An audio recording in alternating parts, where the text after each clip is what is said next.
All right, as you are aware, there are 7 shots to tennis. 1, 2, 3 are down the middle. 4 is cross court. 5, a little bit more cross court. And 6 down the line. And 7 is the drop shot. So, how did Roger Federer get better in 2017? He started to hit his backhand to the 5 and his backhand to the 6. And I think he won the Australian Open in 2017. Previously, when he would slice to the 4, Rafa would own him. So Roger started to hit some better shots in 2017. A backhand to the 5 and a backhand to the 6 once he opened up the court. And he laid off that slice backhand to the 4 because Rafa would own him. So anyway, nice mental representation. Another representation here is, what does Novak do? Djokovic, he returns to the 3. He hits his return to the 3 often, and he neutralizes you. And once he neutralizes the server, good things happen. All right? Now, another example. I coached Old Dominion for 19 years, Old Dominion University, Virginia Wesleyan University for 3, and my final ride was Norfolk State. So Norfolk State, we were going to play the United States Naval Academy in a couple of weeks, and I was trying to give some guys some mental representation. So I went with them and looking at these same, the 7 shots, I went, guys, do you want to play 4, 5, 6 tennis or 1, 2, 3? So guys, do you want to play 4, 5, 6 tennis or 1, 2, 3? So they thought about it for a second. They looked at me and they said, we want to play 4, 5, 6 tennis. I said, okay. Well, how about when we, previously in practice, I had a couple Argentina guys. I know they won the World Cup. They're really good in soccer. But anyway, and they're good in tennis too. So I had some Argentina guys, and they would go and they would begin practicing. They would rally, and they would hit right down the middle of the court. They do that for 30 minutes. 2 to 2, 3 to 3, 2 to 2, 3 to 3. Front part of the 3 too. So anyway, and that was contrary to what they said. They want to play 4, 5, 6 tennis. So for 2 weeks, the guys pretty much, they started off rallies going 4 to 4 because we know 4 to 4 is a longer shot than 3 to 3. So they did some cooperative hitting. They did 4 to 4, occasionally pop in a 5.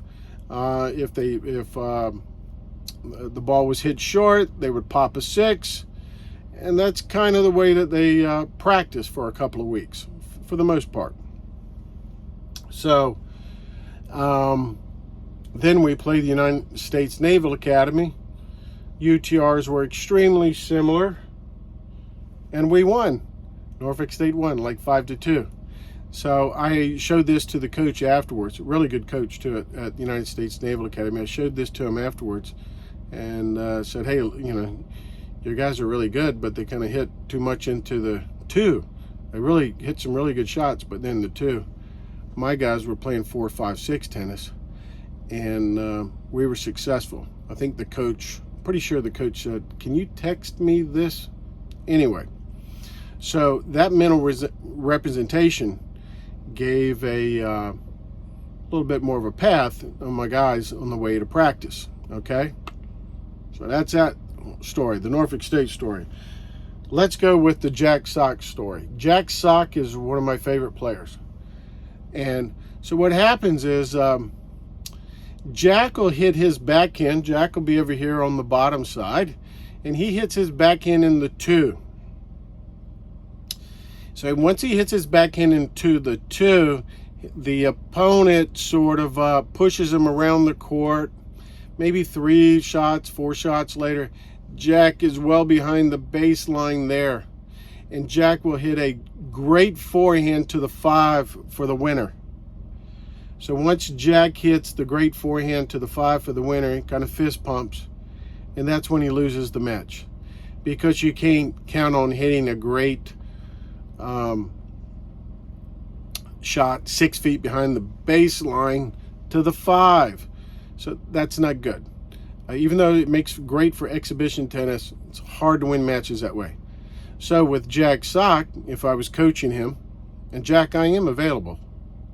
And you know where to find me. I'm really easy to find. But anyway, Jack, if I got Jack to hit his backhand into the 4 cross court, if he was hitting more backhands to the 4 cross court, now he would receive some shorter balls inside of the baseline.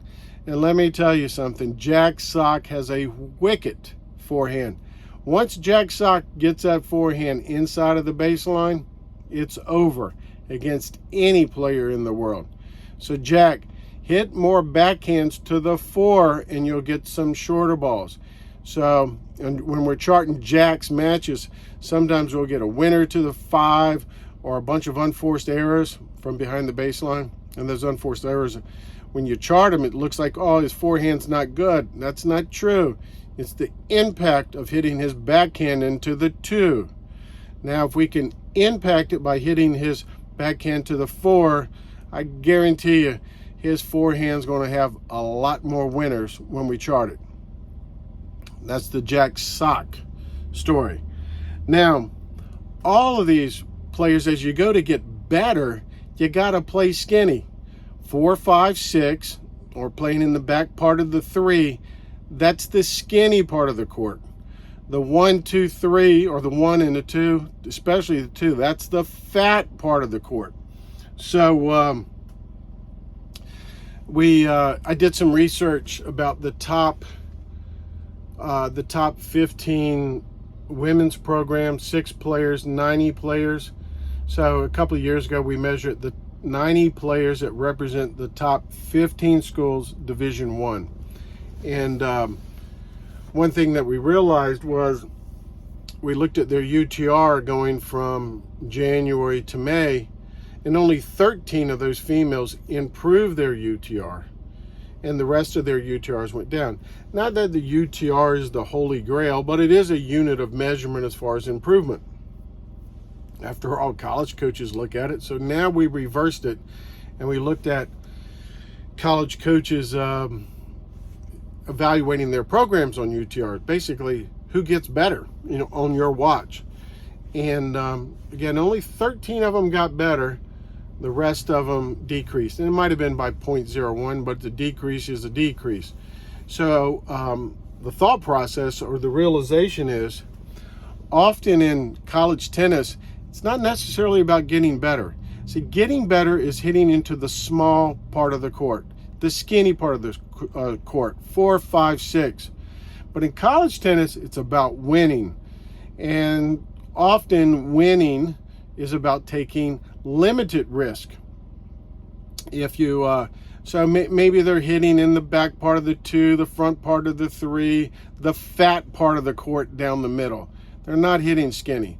But if you want to become the best player you're going to be, you got to hit into the skinny part of the court, the 4, the 5, back part of the 3. Okay, so college, you don't always get better. You may win a lot.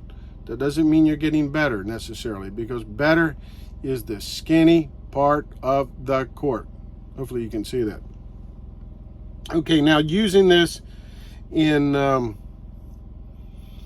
some other terms, one of the worst things ever is to be ranked number 1 in the 12 and unders. It's called the curse of the 12s. And it's not just in the United States, it's all across the world. It's in various cities, various states, because usually the player that gets ranked number 1 in the 12s, they're hitting into the 2. And they're really good at hitting into the 2. And their opponents start to spray balls, and they make a bunch of unforced errors. So usually the number one player in the 12 and unders is hitting into the 2 consistently, and their opponents are just missing all over the place. And then what happens is those opponents that are missing all over the place, they start to make some shots when they get to be later 14s, early 16s. So now the poor kid who was number one in the 12s, all across the world, their parents are saying, hey, what's wrong with little Johnny? Little Johnny's losing now. He used to be, little Johnny was number one in the 12s. God, we got to get a new coach and so forth. The problem is little Johnny had fool's gold. He was hitting into the 2, and he was winning all those trophies. And while those trophies were stacking up, the other players were spraying it all over the court.